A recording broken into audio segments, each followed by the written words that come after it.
Una fiaccolata di solidarietà per ricordare le vittime della crisi e le tante, troppe morti legate al lavoro. Così un centinaio di persone ieri sera hanno sfilato lungo le vie di Sant'Angelo di Piove di Sacco nel Padovano, dove la scorsa settimana si è verificato l'ennesimo suicidio. Quella andata in scena ieri sera è una fiaccolata di solidarietà ai parenti di Bertin, imprenditore 57enne che martedì scorso si è tolto la vita nella propria azienda, alle tante famiglie che piangono le vittime dei suicidi, ma anche un modo per dare voce a chi va avanti nonostante tutto. Alla fiaccolata ha aderito anche Confcontribuenti Veneto, che ha esposto uno striscione con la scritta "Basta suicidi per colpa delle banche venete", e sulla questione è intervenuta anche l'Ascom di Padova. Un imprenditore non si dovrebbe mai suicidare perché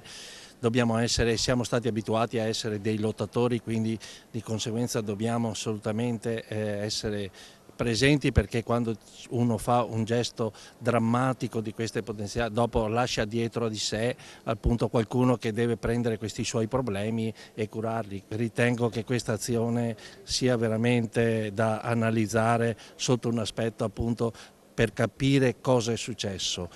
L'IVA, naturalmente abbiamo questa incombenza che ci sta un attimino presentando dei problemi ulteriori, è un aggravante sulle nostre imprese, è un aggravante per i consumatori, quindi non è questo, secondo noi di Ascom, il sistema per dare un incentivo alla ripresa, ma bensì è penalizzare la ripresa, perché io sono convinto che questo porterà a un minor incasso